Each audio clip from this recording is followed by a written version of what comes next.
Dar lo mejor de uno mismo. El deporte es un fenómeno universal. Allí donde los seres humanos viven juntos, disfrutan jugando, disfrutan perfeccionando sus habilidades físicas o compitiendo entre ellos. Cuando una persona da lo mejor de sí misma, experimenta la alegría del deber cumplido.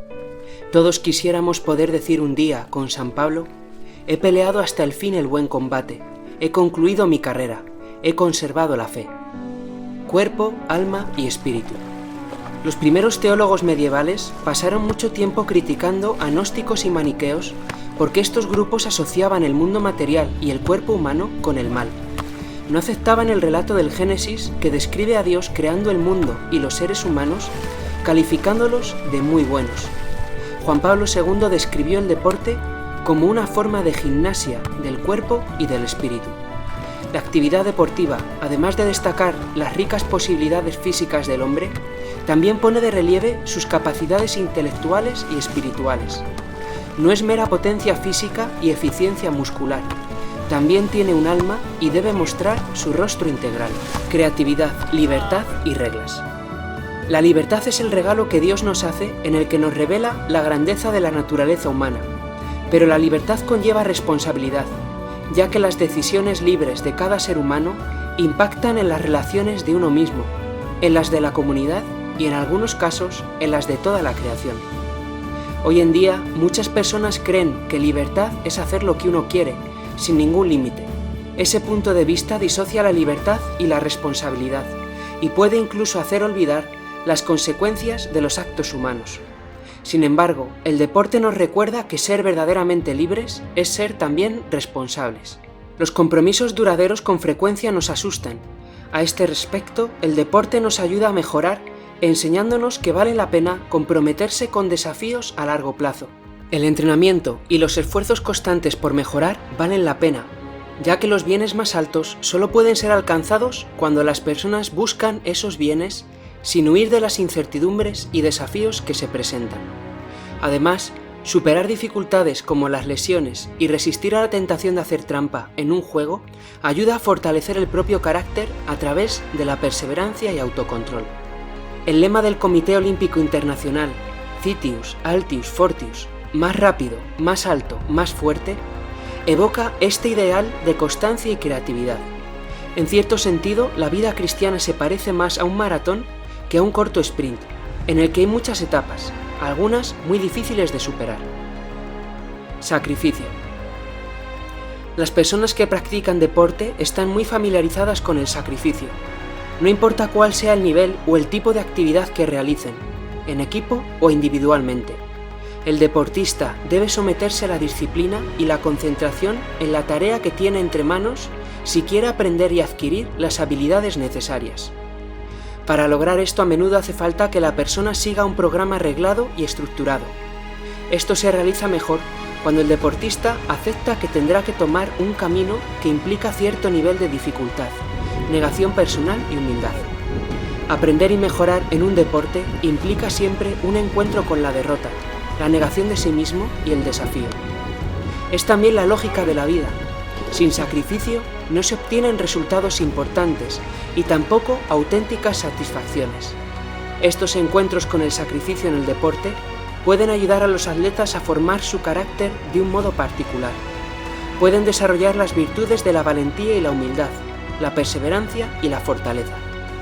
La experiencia común del sacrificio en el deporte puede ayudar también a los creyentes a entender más plenamente su vocación de hijos de Dios, mantener una vida de oración, una vida sacramental rica y trabajar por el bien común va acompañado frecuentemente de muchos obstáculos y dificultades. Intentamos superar estos desafíos mediante nuestra constancia y autodisciplina, como una gracia que viene de Dios. Las exigencias mentales y físicas y los desafíos del deporte pueden ayudar a fortalecer el espíritu y a tomar conciencia de uno mismo. Alegría. La alegría para todos aquellos que practican el deporte a menudo emerge junto con las dificultades y complicados desafíos. La alegría en estos contextos es la consecuencia de hacer algo que amamos o que disfrutamos. Vemos que a fin de cuentas la alegría es un don y que siempre está basada en el amor. Esta relación entre la alegría y el amor en el deporte tiene mucho que enseñarnos sobre nuestra relación con Dios y con nuestros hermanos. Amor y alegría en nuestras vidas espirituales. La alegría verdadera, profunda y duradera a menudo surge cuando nos comprometemos sin reservas con algo que amamos. Este amor puede dirigirse al acto deportivo mismo o hacia los otros miembros de un equipo a medida que las relaciones se encauzan hacia la búsqueda de un objetivo común. La alegría relacionada con el amor al deporte y a los compañeros es una realidad que los psicólogos deportivos asocian con nuestras mejores actuaciones. Cuando sigamos a Jesús y trabajemos por la construcción del reino de Dios, encontraremos dificultades y adversidades, e incluso seremos invitados a cargar con la cruz. Pero las pruebas y el sufrimiento no pueden extinguir esta alegría. Ni siquiera la muerte puede hacerlo. Mientras se acercaba más a su propio sufrimiento y muerte, Jesús dijo: «También vosotros estáis tristes ahora, pero volveré a veros, y se alegrará vuestro corazón, y vuestra alegría nadie os la podrá quitar». Valentía. La Iglesia nos enseña que la valentía representa un punto medio entre la cobardía y la temeridad. Esto es así porque para ser valiente es necesario que hagamos lo que es bueno, lo correcto, y no lo que es más fácil o conveniente. No podemos hacer que alguien sea valiente. De hecho, podríamos argumentar que el coraje se ve con más frecuencia antes, durante y después de una y otra derrota. Seguir adelante cuando las probabilidades están en contra de uno mismo o del equipo. Tratar de hacer lo correcto, moral y físicamente, cuando está sufriendo una dura derrota. Mantener el grupo unido como un equipo cuando se les considera mediocres. Todas estas ocasiones pueden ofrecer una evidencia categórica de que el deporte está repleto de momentos de gran valentía. Solidaridad. La palabra competición quiere decir esforzarse o buscar juntos.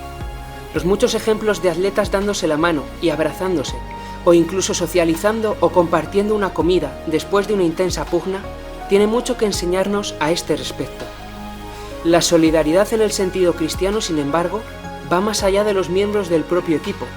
Incluso puede incluir un oponente cuando están en el suelo y ya no puede levantarse sin ayuda. La degradación del cuerpo.